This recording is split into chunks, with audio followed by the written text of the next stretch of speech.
We are live. Hello, hello, social media world. It is Sonia, otherwise known as your dietitian with a mission, coming to you live from Minnesota, where I help people just like you find health and purpose in their day. So if you are jumping on live, please do say hello. Let me know where you are watching from. We are live all over the place. My Facebook profile, my group, my business page over on LinkedIn and YouTube. So all over the place, right? I am just kind of getting to know my new office. If you guys have been following me for a hot minute, you'll know that I just redid my office. And so I'm trying to figure out the sound, the lighting, all of that. It's always a challenging thing when you first get started. So you guys say hello, let me know where you are watching from.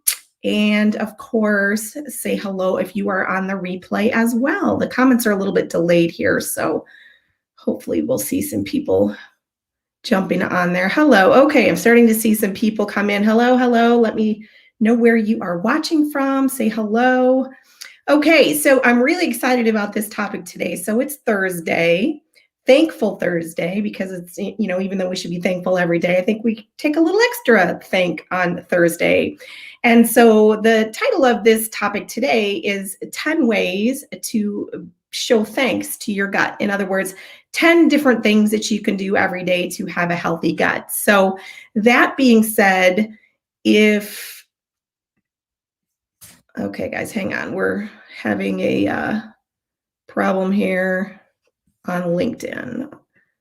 Okay, that's just technology. We just got to roll with the punches, right? So there you go. We are not live on LinkedIn anymore. I'm not sure what happened there, but 10 different things that you can do to say thank you to your gut on a daily basis. Okay, so let's dive right in. So for those of you that don't know me, I am a registered dietitian, nutritionist, and certified diabetes educator. All that to say, I love people, helping people find healthy solutions to live. And really, my passion for gut health was born out of something that I experienced a number of years ago, and that was a diagnosis of Epstein-Barr. So Epstein-Barr is a condition that actually weakens your immune system, and I won't go into all of that today, but essentially 70% of your gut is in your immune system. So healthy gut, healthy life, healthy you.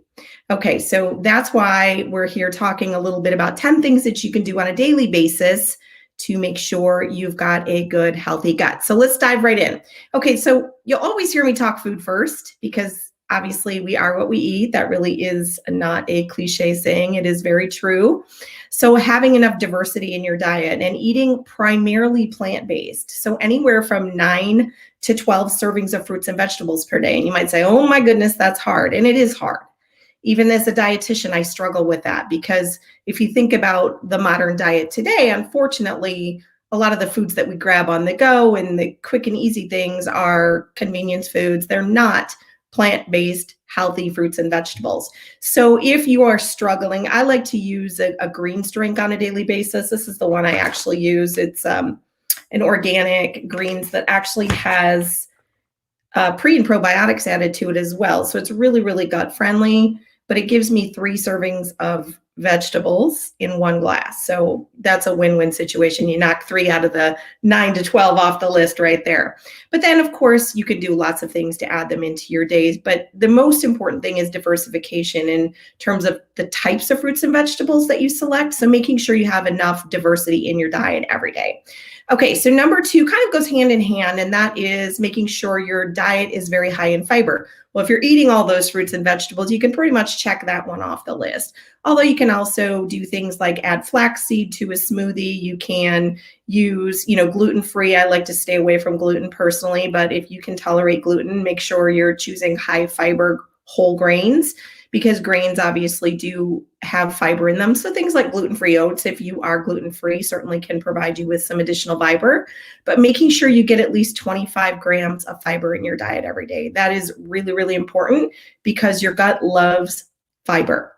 Fiber helps everything move through the body. And along with the fiber, of course, you want to drink half of your body weight in fluid ounces in water, because if you don't have enough water on board as you're eating all this high fiber food, it could cause some digestive upset. And of course, we don't want that.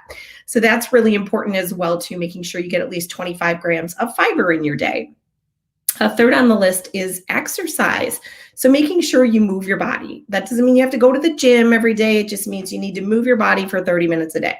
Get outside, go for a walk, do some yoga, ride a bike, go for a swim, whatever that looks like, get up and move your body, because moving your body helps to continue to, believe it or not, serve the good microbiome or the good bacteria within your gut. So definitely get up and move. This next one is a big one because I think it's really applicable to the world we live in today, and that is managing your stress levels. So if you're exercising and you're eating a healthy, balanced diet, that definitely does help manage your stress levels as well. Believe it or not, food is one of the best ways to manage stress levels. And I don't mean eating out of stress. I mean eating the right foods that supply the right nutrients to help your body naturally decrease stress levels. Okay, but doing other things like meditation or yoga, of course, exercise, making sure that you do these things on a daily basis. I like to get up and, do a gratitude journal. I like to make sure that I do some form of short meditation. I love yoga, and of course I exercise. So those are all things that you can do to make sure you're getting plenty of stress management in your day, because there's a saying that goes like this: if you're stressed, your gut is stressed.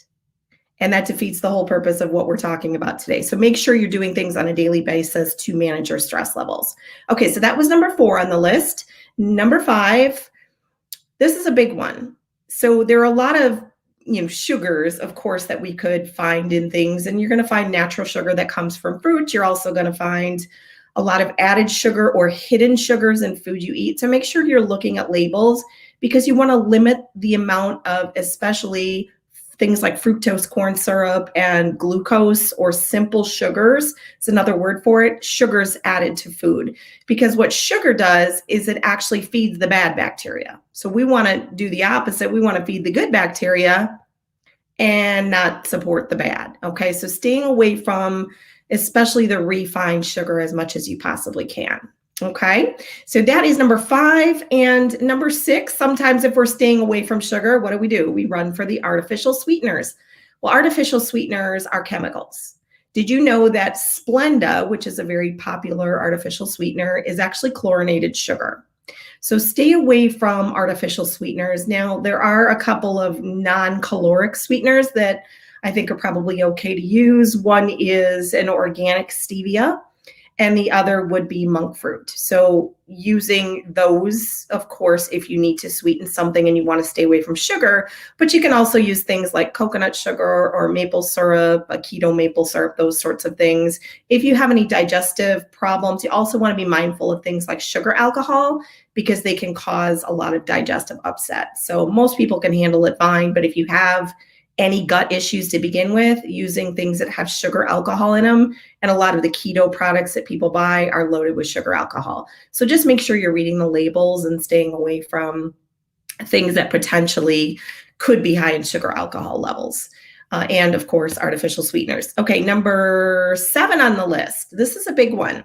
So did you know that the sheer art of intermittent fasting, or just what that means is time restricted feeding. So intermittent fasting means you only eat within a certain window of time, and then you are fasting for the rest of the time. So the most common way of doing that is what we refer to as a 16-8 window, meaning that for 16 hours a day, and this includes while you're sleeping, you're fasted, and then you're only eating your meals and snacks, whatever it is that you're eating, within an 8-hour window of time. So intermittent fasting, the reason it's so powerful is because if think about the lining of your gut as, something that, I'm trying to think of the best way to say this. You have healthy and unhealthy cells. And what we want to do is we want to get rid of the unhealthy cells, which provides more space for the new healthy cells to grow. So that creates a situation when we fast, we create something called autophagy. Autophagy, without getting too sciencey on you here, is basically a way to get rid of old unhealthy cells and help new ones populate and grow. So intermittent fasting or time restricted feeding can be really, really powerful when you're looking to, take care of your gut, because we help to produce a better healthy gut lining, which of course helps everything work better. So if you haven't intermittent fasted, I definitely would take some time, do a little research on it. We'll do a whole nother live on intermittent fasting because there's a lot of benefits behind it, but it can be really powerful for keeping your gut healthy. Let's see here, avoid over snacking. So this kind of goes along with the time restricted feeding, because every time you eat, whether it's a meal or a snack, there is a low level of what we call, I'm going to use a fancy sciencey word here on you for a moment. It's called postprandial inflammation. What does that mean? That means a little inflammation, and it's normal, but a little inflammation after we eat. Now, if we're eating, like I used to compete in fitness competitions and we followed the bodybuilder diet, and the bodybuilder diet consisted of basically eating every 2 to 3 hours. So we were eating 7, 8 times a day, constantly putting food in our gut. And while there's some good to that because it does help balance blood sugar levels, it can be harder on your gut because you're constantly lighting the match of low-grade inflammation within your gut. So giving your body time away from food is actually a very healthy thing. As healthy as it is to eat healthy, it's also equally as healthy not to eat, if that makes sense. Okay, so let that soak in for a moment. So intermittent fasting, not over snacking. Most people do fine with 2 meals and a snack if they're doing intermittent fasting, as long as you make sure that those meals and those snacks are very intentional with what it is that you're putting into your body.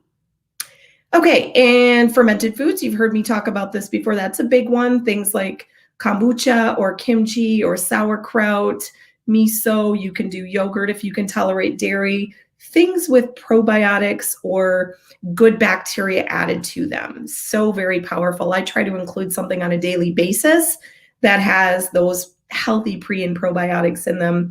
And then, of course, you've heard me talk about postbiotics as well. So if you can do dairy, things like soft cheeses, if you can do gluten, sourdough bread, also has some postbiotics. They're a little bit harder to find, but certainly you can find them in food. And then last on the list, it's called being tongue-tied today, are supplements. Okay, so you'll always hear me say food and lifestyle first. But at the end of the day, just like the example I used with fruits and vegetables, sometimes it's hard to get the 9 to 12 servings that you need. So having supplements is a great alternative to be able to supplement what it is that you're doing through your diet and through your other lifestyle habits. So a couple of supplements that I really like, I shared the greens with you. I love things that contain pre, pro, and postbiotics. And I've only found one so far. There are a lot of things that you can get prebiotics from and a lot of things you can get probiotics from. But the postbiotic, if you guys heard my live last week, I talked about the benefits of postbiotics.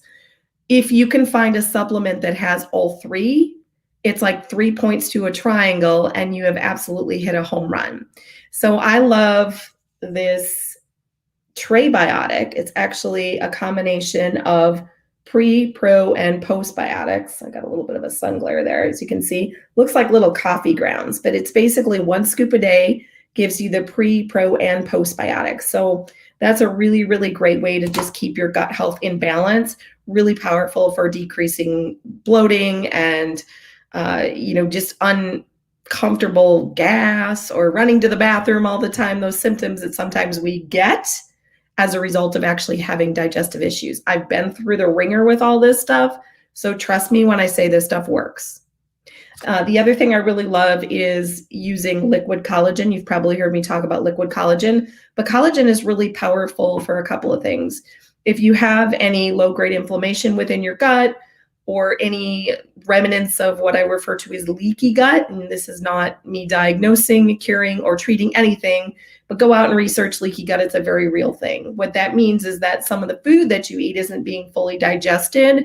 It's actually leaching out through microscopic holes into your bloodstream, and it causes a whole host of problems. But collagen, in addition to a pre, pro, and postbiotic, can actually help to make the lining of your gut a little bit more friendly. Okay, so that's the simplest way I can explain that. But liquid collagen is also very, very powerful for maintaining good gut health. A couple other things I like. Every morning I have a shot of aloe vera. Aloe vera just helps with good digestion overall. So it's a really easy thing that you can do along with, having, of course, your healthy breakfast, or even if you're intermittent fasting, whatever that first meal is, that's one of the first things I put into my body is a shot of aloe vera juice. And then lastly, if you have digestive problems, if you happen to be a person that gets a lot of gas and bloating, a lot of times our bodies just need a little help digesting foods. And so using something like digestive enzymes with your largest meal of the day can be really, really helpful as well too. So I don't like to go crazy on supplements because again, if we get to doing the right things with our diet and our lifestyle management and stress management and all these things, we don't need a whole plethora of supplements, and there's a supplement for everything. So the things that I shared today are things that I have tried, true, tested results with, and I have seen other people have those results as well too. So if you'd like information on any of the supplements that I shared today, go ahead and just drop a comment down below or send me a message. I'd be happy to share some information with you.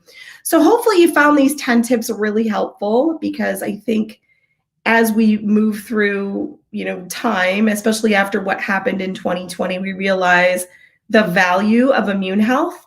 And of course, 70% of that immune system is within our guts. If we can do these things on a daily basis to take care of our guts, then we're going to have a stronger immune system and a likelihood of staying well. So if you guys found this information valuable, go ahead and smash the share button. Share this with anybody in your world that you know may benefit from better gut health tips. And then of course, if you'd like some additional information, some of you may be watching from inside my group, and hello to you if you are. But if you are not yet in my Immune Inspired Health group, I do share a lot of recipes, tips, and additional nutrition information inside of the group. So if you'd like to join us and you're not yet there, go ahead and drop the word group down in the comments. So I want to thank you guys for watching. Go take care of your gut. And thank you for being with me here on Thankful Thursday. You guys have a great day, and we'll come back at you live soon. Take care.